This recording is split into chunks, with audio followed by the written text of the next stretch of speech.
values that we want. So how do we modify here is, so how, okay, this is the instruction that we have, right? From here, which one we can actually convert it to become a variable? Variable means which one we can change.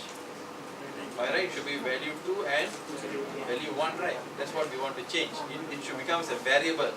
So which means how many variables that we should have? 2. In this case 2. We should receive 2. So can you name one? Okay, I can just use argument 1, comma, argument 2. This is any name I can give. You can, these two names, argument 1, argument 2, you can use any names you want. It doesn't matter. But here you must represent the names properly. Argument 1. And here you must put argument 2. And in the main program, what are the two values you want to pass? Let's say you want to pass 4, 4, comma, 3, 3. So for this set1 macro, whenever I write something like this, when I write 2 macro, argument 1, comma, argument 2, this macro will anticipate 2 input. So set1, this set1 I also must pass 2 input. So how does it know between input 1 and input 2? This is by comma, the comma. So when you set like this, set1 hex 44, comma, hex 33, what happened is, this hex 44 value will be loaded into or will be equated to argument 1. Hex 33 will be labeled with argument 2, which means, what is the value of argument 1 here? Hex 44. What is the value of argument 2 here? Hex 33. Get it? So let us try to see whether it's really happening or not.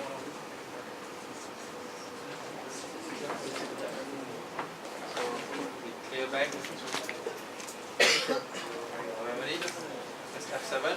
Now let's see. This one, I'm going to use this macro, but I'm going to load the value of my choice. That means this macro, earlier it was something like this, right? Earlier it will only load value 1 and value 2, which is value 1 is actually equated to hex 7 and value 3 is equated to hex 3. Which means when you call the set1 macro, you can only add, it can only load hex 7 and also hex 3. So that limits the dynamics of the macro program. So now we want to make it more flexible. That means now we want to use the macro to load any values that we want. So for example, this one, see, it loads 44 and 33. Now let's see if we want to change any other value. 7. See, I'm using the same function. I'm using the same macro, but I'm actually passing different values. So F10, F7. Do you see it loads 7, 7 and 22? So now it actually increases the flexibility of the macro. So I can use it to add any two values that I want. Is there any question up to this point? The only changes that you have now is this one. If you're receiving 2 input arguments, you should also pass 2 values here. And whatever this variable, you can give any names that you want. Whatever names that you want. But whatever name that you give, you must write here accordingly. Now I have a question. What happens if I put argument 2 here and argument 1 here? What will happen? Yes, when you pass these two variables, as I mentioned, it will follow the sequence. The first value will be argument 1. The second will be argument 2. But here, this is passing the variable. So if I put here argument 2, definitely it's going to load hex 22 into num1 and 77 into num2. That's what's going to happen. Is it okay? So the usage of the input value depends on how you label it. So if you label it correctly, you will get correct answer. If you label it wrongly, of course you will get wrong answer. So you can manipulate. This name you can give whatever name that you want. Any name, doesn't matter. So if you have 3 input, you must pass also 3. it okay?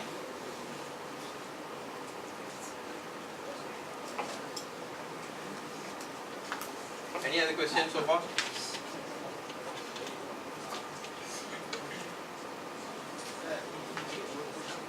Is it for value only, or can we set it as address? You can also set it as an address. You can also set it as an address. That's what we want to do next. For this. So, yes, very good question. For now, this set1 macro is only for us. Actually, the application here is we are actually passing a value. This is not an address. X77 and X22 is not an address.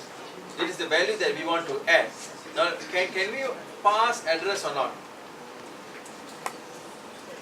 So let's see whether that's possible.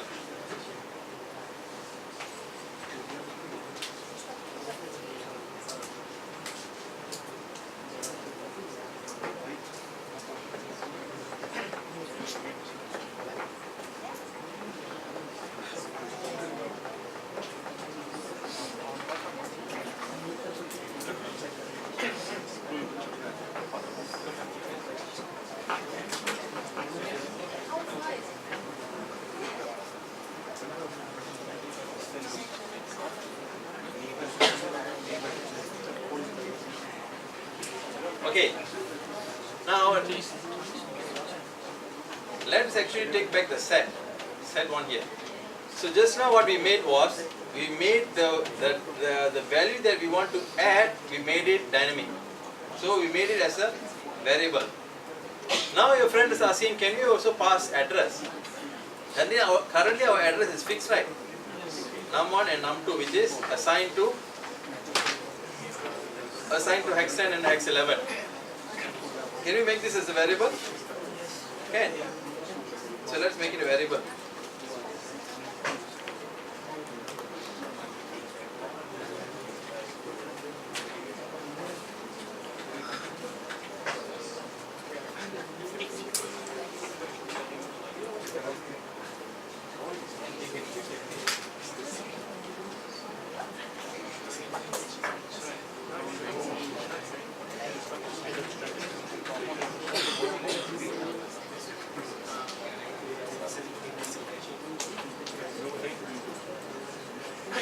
So now I'm changing the address to become like this. So this one I'm going to change to become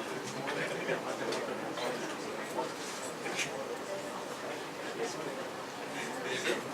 So here, do you see the sequence that I've arranged this? When I sell, I should follow the sequence here.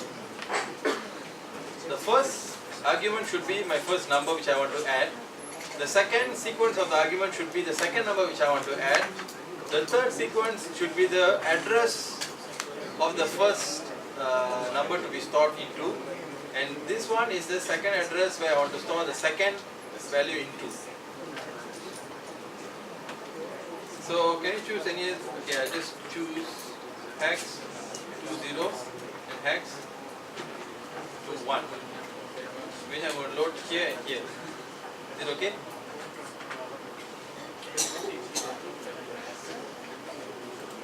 Now let's see whether it's working or not. You see it's load 722.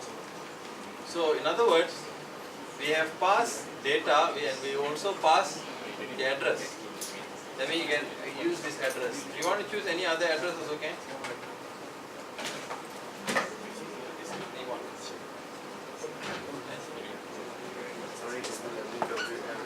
See F7.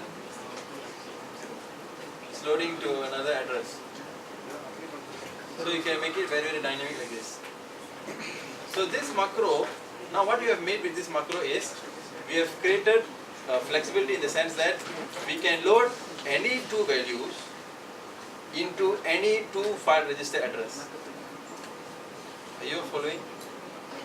That means these two front one could be any two values that we want to add, and we can also choose any two locations that we want.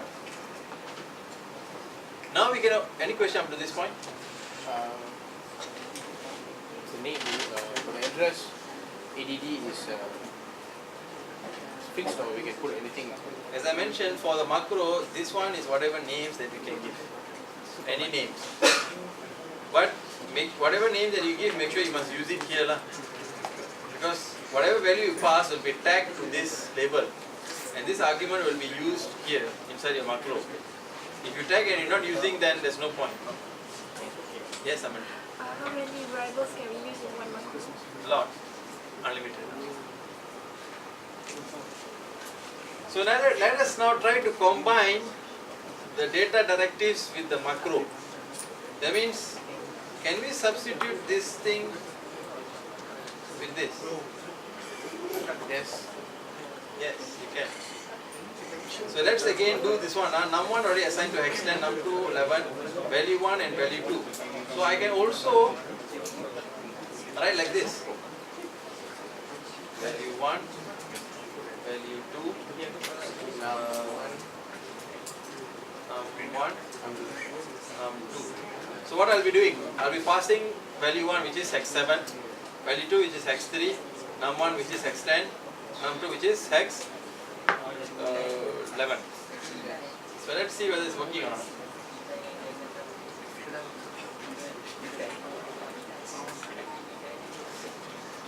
Clear?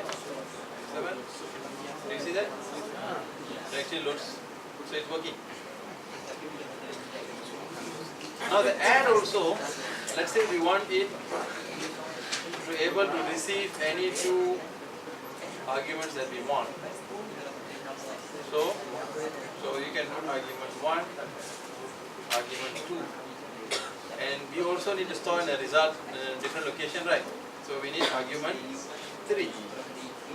So this one you change as argument 1, argument 2, and argument 3. So here,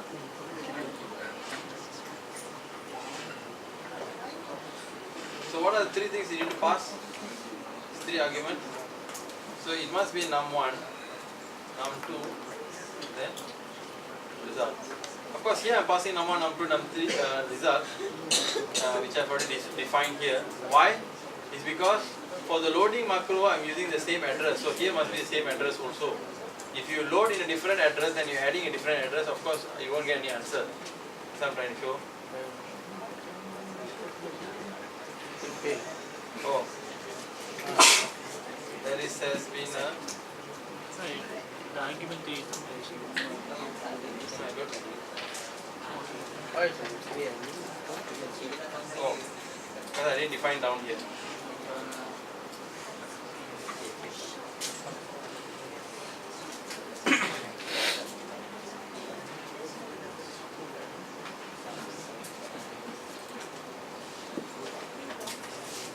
So we clear back the memory.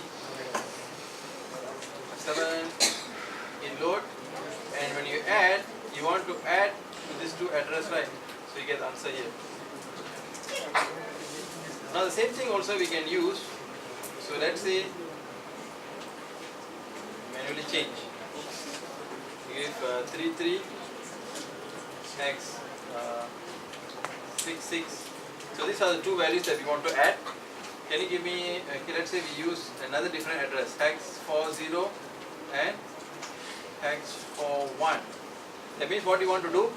You want to call, you pass this variable to this macro so that it will load hex 33 into hex 40, it load hex 66 into hex 41. This macro is just doing the loading part. And then you need to have the addition one. The addition, of course, must use the same address. If you're loading into hex 40, you must make sure that you add hex 40 and hex 41. Where do you want to store the answer? Hex 42. Oh, I have error. So let's say I'm loading 33 66. Then the next macro is going to add again 99.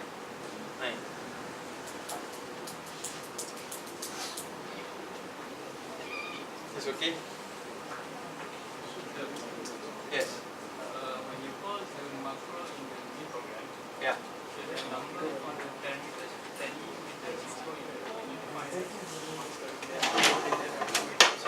last part. When you call the macro, Uh-huh. the parameters when you have to input the data should tell you the number when you find it. Which number? This one? Or the number on top? When you set the singular and set one, Uh-huh. the one just 4 parameters. Yes. Can you put 3 or Oh, no, cannot. Must be the same. If you have 3 parameters, you should have 3. 4 means 4, 2 means 2, 1 means 1. Again,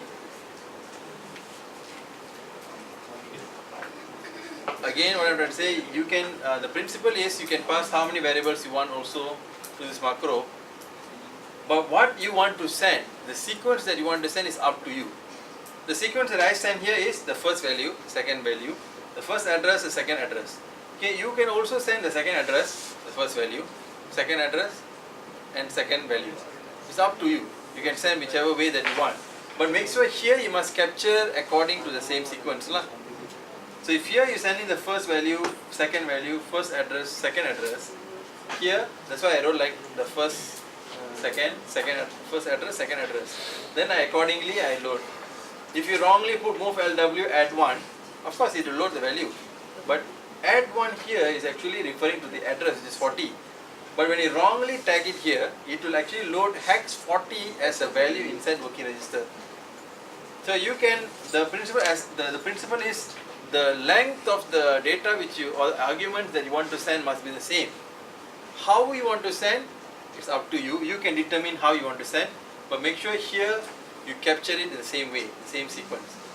So whatever sequence that you send, you must know, you must follow the sequence here so that accordingly you know where to put it in. And here also you can use it however you want. It's not limited to, oh, when I put number 1, first thing I must put number 1. No, not necessary. We can also put number 2, add 1, whatever. Any other question? Any other question, macro? So this is one thing I think you should try doing in MPLAB.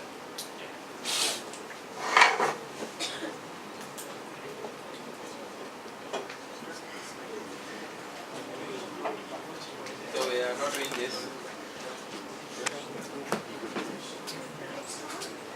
Okay. We have actually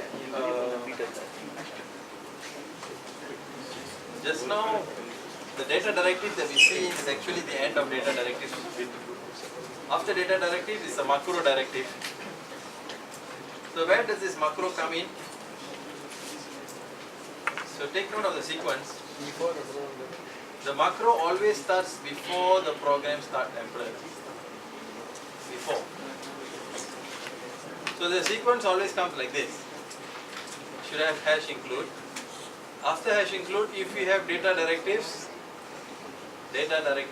first. After data directives, if you have macro, you include macro here. After include macro, you should have your program start template. After program start template, you should have your main program. After main program, before end, if you have data directive to store in that program memory, then you have this. So this is the complete, the most comprehensive format of a program that you can have. So always remember, do not separate the program start template and also the main program. Always keep them together. The data directive to store in program memory always is before the end. Data directive is always after the hash include, and macro is always before the program start template and after data directives. This is also there in the template, on the template I think, in the Moodle.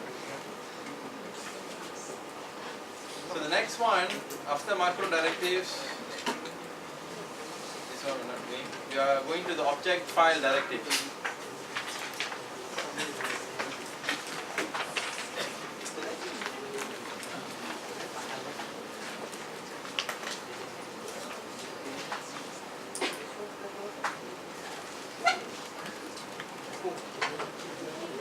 The object file directive, we have actually seen the example which is org, which is origin.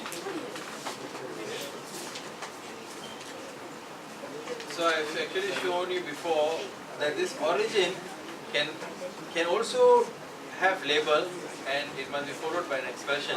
Usually the expression is the address that you want the next instruction to start off with. So the example that we have seen here is this one, right?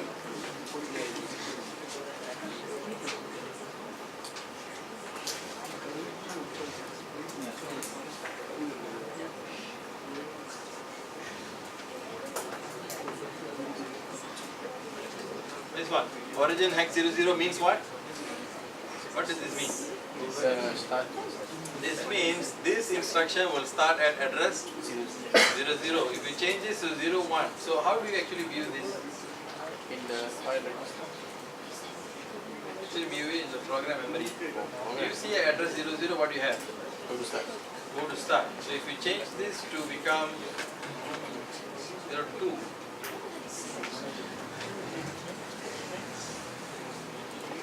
right? Go to start starting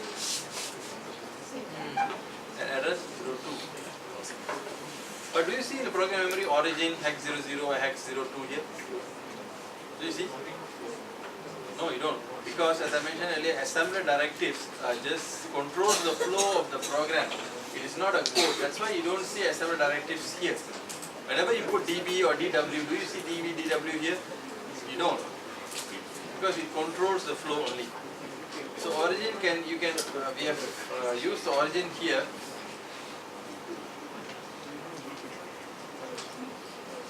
You can see it starts from here.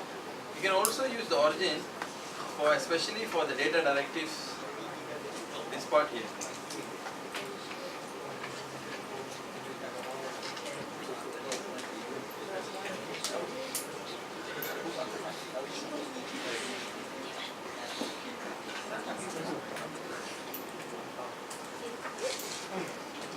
Currently,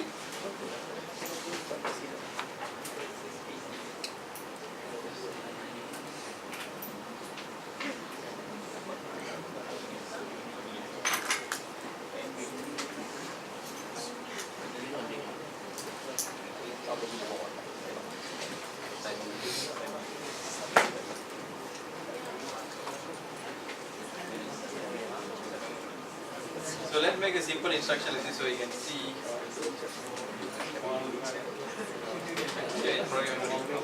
So here you can see the start. The move LW is actually same line to the start. Even though there's a comment here. The first line, the start is always tagged to the first instruction. So move LW. After that is actually move WF. After that is NOP. After NOP is where you store the DB, right? You define the byte hex 30, 34, you can see 34, 45 and 56. Now sometimes the question tells you to store this value in a specific address. So if you want to store this in a specific address, you have to use origin. Let's say you want to store it at address hex 30.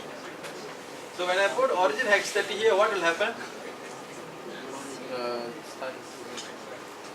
This value 34 will be stored at hex 30 onwards.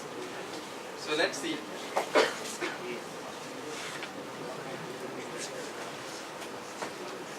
So do you see here? It actually start to store at hex 30. So that is this origin here. Is it okay? So of course this origin, as you mentioned here, it also sometimes has a label. This label aspect we'll actually see in when we go further in chapter 2. We'll see how to actually use the label part. Any question up to this point? So actually the origin, can use lots of origin for... Yeah, you can use origin wherever you want. You can use origin here, you can use origin here. What it does is, whatever the next line, it will follow the address defined and origin. So here you define by this value. Where is this value stored? Origin There. At hex 30, this address. So everyone able to follow? Yes or no? Actually, I noticed that many are not paying so much attention. Don't worry, I won't get angry. You'll just feel angry at yourself during the quiz or the test. Don't worry, I'm not the scolding lecturer. I'm just the caring one. But at the same time, I'm such a caring lecturer that if you don't want to listen, so I won't force you. No? So I don't want to listen to you, it's okay. Come take attendance.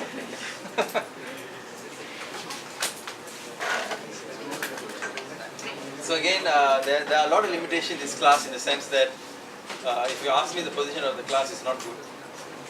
Because only those who are near can see the screen. Those who are back have very difficulty to see the screen. So I understand there are a lot of limitation in the classroom itself. My voice is not loud enough. PA system which doesn't work. I don't know how to operate. Maybe it's my fault. So there are a lot of limitation in there. So maybe that could be the reason why you lost focus and not following. And here is a bit too small. Sometimes when I use the magnifying, it just distracts. You can't really see what's actually happening. So I don't use it all the time. Whenever I can use, I'll try to use. So I'm trying my level best to actually illustrate. But I'm sorry if I couldn't keep your attention on the screen. But nevertheless, that's not end of the road. There's nothing much we can do about the venue. It is like this. Anais is catered differently. The structure is like this. Side might have some difficulties in seeing. So we have to admit that there are some certain limitations. But at the same time, you also should put in your own effort to actually try the MP Lab.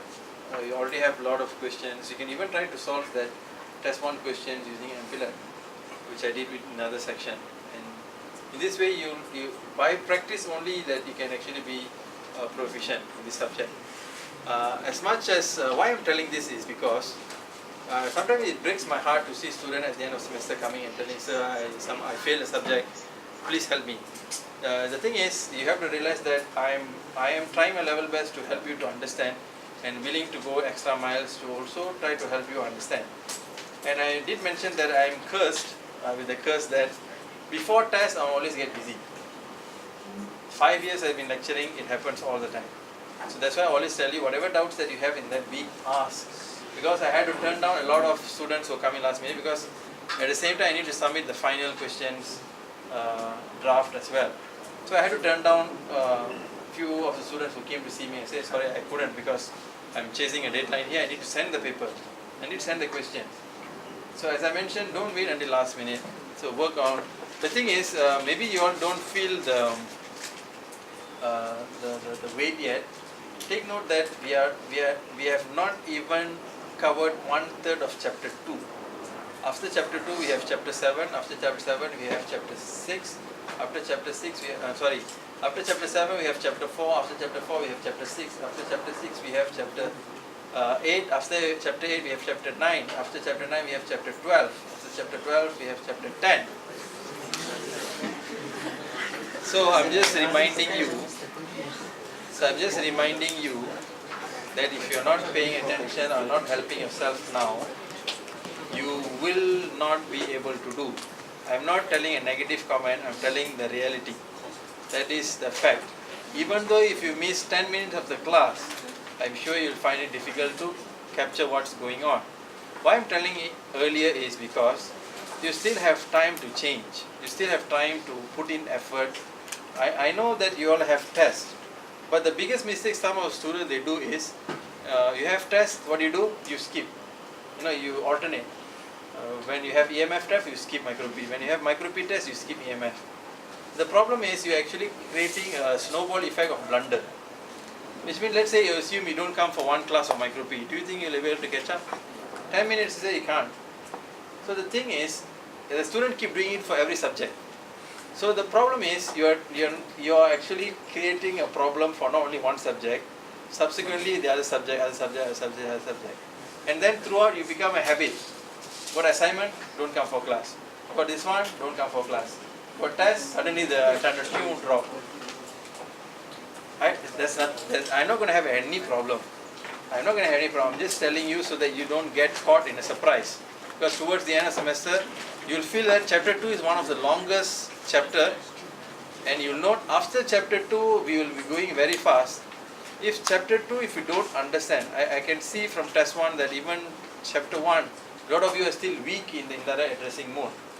Some of you don't even know how to actually use the MP lab. So all these weaknesses, why I'm highlighting, is that so that you all can improve. Trust me, if you don't put in effort now, after chapter 2, I just told you how many chapters we have left, right? We are going to go through in a lot of chapters, but if you don't understand the basic fundamental things, you're going to have a lot of trouble. I did mention in the first week that this subject is an accumulative subject, which means whatever you understand or understood in the first chapter will be utilized in the subsequent one. Now let's say numbering system also you don't understand. 2x digit got how many binary bits? How many? Start counting. That means your foundation is still very weak. You should be quite fast. You should be quite fast in that sense. How do you actually become quite fast? It's actually only by practice. Many of his seniors told that subject 1 was the most difficult. Not only students. If I ask lecturer to teach a subject, they say, hey, cannot. A lot of people, they come and say, you are the person teaching. Micro P, I say, what on earth? There are so many other difficult subjects. Why do you all say micro P is such a difficult thing? I heard from students, very difficult thing. Students saying that, why you lecturer, you telling it's difficult? See, it's not difficult at all. See, there is, when I share a short story before we continue. When I finished Form 5, I wanted to backpack to North India. It's for adventure purpose. I had a lot of experiences, very adventurous experiences like that. I'll share if I have time. Don't have time, then maybe next lifetime. So after Form 5, I decided to go to India. So I had to. My father is a doctor, so it means I don't need to work. But then I wanted to have the feeling of earning by myself, and one thing why I had to work is because my father will never give money. If I want to go alone, definitely, out of concern, he won't allow. It's not that he don't want to give money, it's just how you want to go alone. So I went to Penang, it's after SPM, so I thought I'll go to Penang, that's the nearest to my hometown. So I thought I'll go to Penang and find a job and work for 1 hour, 1 month. Work for 1 month, get the money and get the flight ticket and travel to India. So that's I had a certification. I mean, I had MLVK certification, which means I did some extra course when I was Form 4. By Form 5, I can actually do wiring, I can do welding. The course is such. They actually train you to become a technician. So I know how to repair radio. I know how to do PCB board using this etching. I know how to do wiring, and it's a whole package thing. So I know that those skills are very, very valuable in the industry. So I had that experience. So I had a certification. So I went for, my father's friend is one of the executive engineers in Fairchild Semiconductor. So he told, come, you can stay in our house. I said, okay, Chante, no need to pay rental, free food for 1 month. So I went there. Then they told, okay, look boy, that is known as the Bayan Baru, Bayan Lepas area. That's where you have the free industrial zone. So that's where you get all the companies. So what do? You take a bike. I have brought my bike. So you go around. Definitely there's openings everywhere in all the companies. So you just walk in, interview. So they were, of course, I cannot expect them to come because they were working. So I told no problem.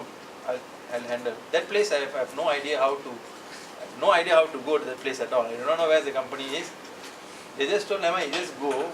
You'll get company somewhere there. So 8 o'clock they left for job. I went for looking for job. So I took my bike. Then I went to the area which I do not know how to go. There's a lot of lanes and things like that. So I went. So many companies, they have the banners, walk-in interview. So I went to each interview. I sat. They gave me IQ test. They gave me all this different resistance tests. Of course, I was good at it, even though I Form 5 because I did my certification in electronics and electrical. So I knew how to do all that very fluently. So I kept doing, but I never got any response. They always told that I failed. Failed means I didn't get the job. So I didn't want, being a good boy, I didn't want to argue much. I said, okay, thank you. So I went to another company, and like that I was every day from 8 to 5, just going every company from 8 to 5, they got lunch break for me also lah. I go makan, then I continue back, go company. Every single district actually I went to search. And then I never got job. But I felt that I did the test all perfectly well. The first day gone by like that.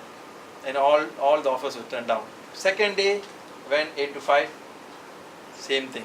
So it's hot sun and you have to go in and out of the company, you have to wait for a few hours, you have to sit, do the test for 1 hour, then you have to submit and wait for result. Then it's disappointing to hear after 4 hours that, sorry, we cannot offer you the job. I said, why on earth you put the pen outside?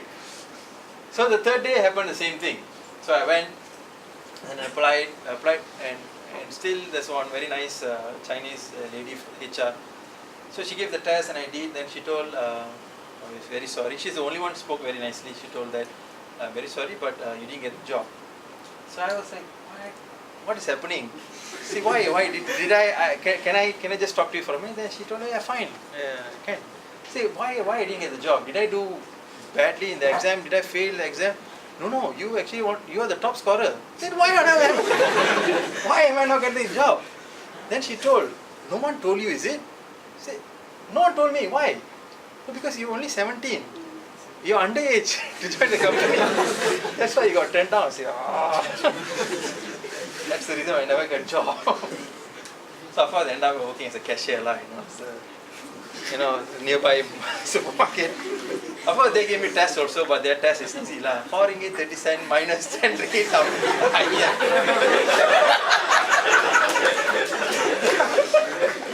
That was so easy lah. The simple calculation, they give 10 ringgit minus 299. So freaking easy. But then something happened after the 3 days.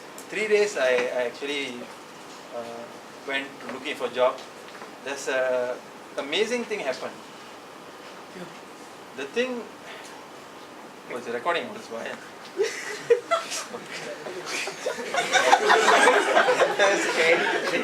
I tried to edit. The thing is, to convert the video and to edit it takes time. So even if if I upload this kind of